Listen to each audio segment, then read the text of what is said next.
So in my life, I've seen a bunch of parades. I've been in a few parades. You know, early on 4th of July parades, later on gay pride parades. You know, we've done this parade here at First Church with the big puppets for 10 or 15 years. I don't know if you know, but Adam Blondes is back today. And he was actually inside Jesus this morning, helping with the puppet.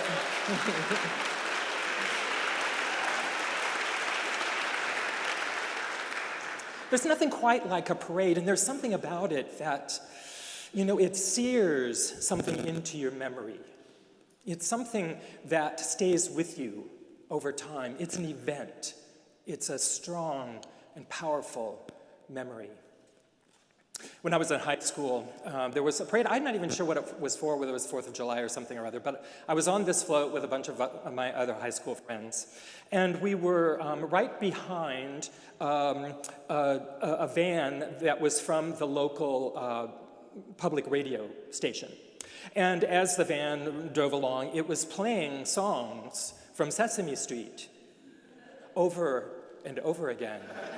And of course, we were in the whole, you know, when you're watching a parade, you get to see everything come by. When you're in the parade, you have kind of the same view in the front and the back for quite a while. And so over and over again, Oscar the Grouch, you know, I love trash, everything dirty and dingy and dusty, everything rotten or ragged or rusty, I love trash. So even though that was in the 70s, I still remember those words. A memory seared in. I have another memory of being in New York City for the Pride Parade that was the year, I think it was the 25th anniversary of Stonewall. And one of the things that they're hoping to do, this is, you know, probably the biggest Pride Parade in the country, and one of the things they were going to do is at one point have a minute of silence to commemorate the people who had died from AIDS or who were living with HIV. I couldn't imagine how they could possibly do this. But at one point in the parade, it wasn't telegraphed very clearly from what I noticed, but all of a sudden, this silence swept down the whole street.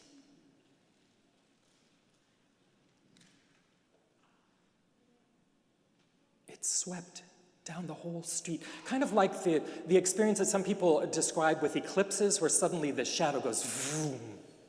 That's the way the silence worked, and we just stood there for a moment in silence, all of us together, this huge crowd, the people in the parade and the people who were watching the parade. Memory seared in.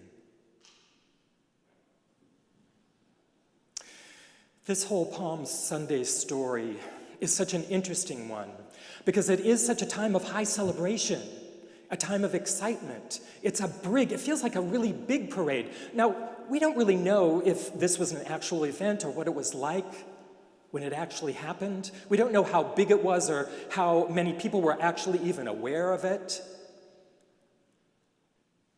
I mean, there was a lot going on. This was the Passover. People would have been streaming into Jerusalem from all over the place. Could it have been, 20 people and, 50 in the crowd who knew? Or was it hundreds? We don't really know. But the story that we've been given has so many powerful elements in it. Because this wasn't a parade of majesty. This was a parade of both celebration and humility at the same time. Jesus didn't come in on a great elephant or even a fancy horse, but on a donkey that he had borrowed. And the people may or may not have known that this was happening. It felt very impromptu. That was why they were creating the parade out of the palm branches that were right there, or whatever was there. I'm not even sure it was actually palms, but that doesn't really matter. But they took the things that were right nearby to create the celebration. They took the coats off their back to put in front of this donkey. Jesus didn't have much of an advance team. He sent a couple of disciples off. They weren't sure what was going on. And yet they brought this donkey back, borrowed from someone who was willing to give it up. And this parade happens. And now in our tradition, it is a big celebration. It is a big celebration.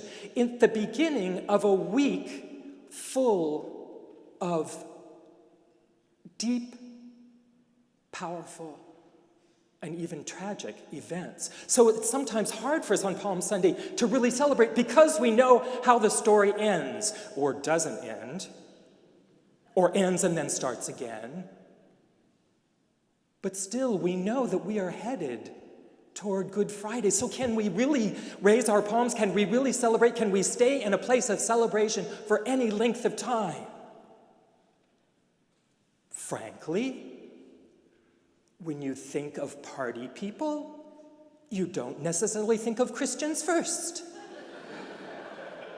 So our ability to sustain a celebration, even for the course of this day, is a bit of a challenge because we know what's coming.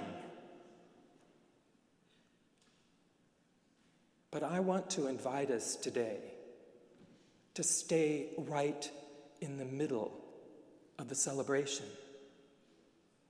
Think about it. You know, the people that were there at the parade, let's think of someone who's just gathered there. They kind of heard the rumor that Jesus is there. They may have heard what he had done. They may have had a direct experience of him of some sort. We're not really sure. But someone who had just come to the parade, they'd taken part of it, the celebration, this sense of seeing something that was really important.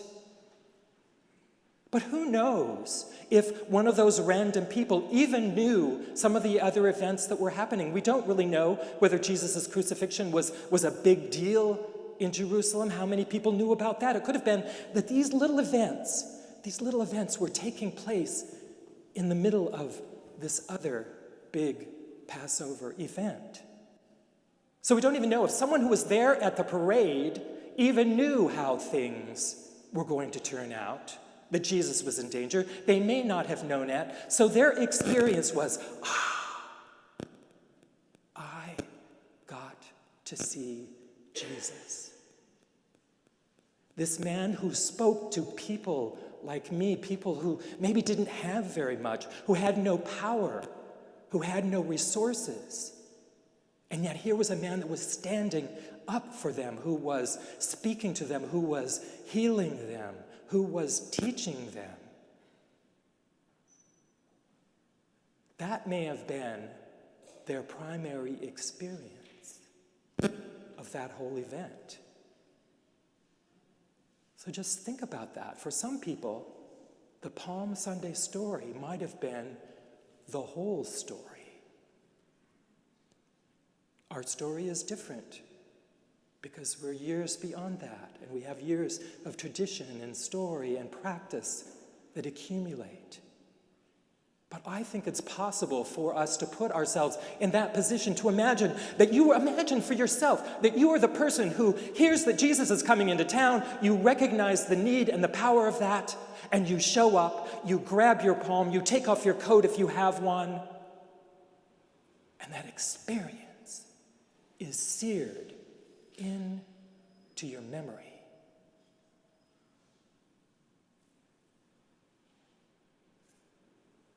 What do you need to see in this man who, although humbly, came into Jerusalem with a party, with a celebration, with a sense of power and possibility and new hope? What do you need from that story? Imagine yourself being one of those people who are just almost barely experiencing the reality of this Palm Sunday procession. You too can remember the palms. You too can remember the sea of cloaks and this humble donkey and this brown-skinned man in simple clothes coming into town to change the world. Hosanna.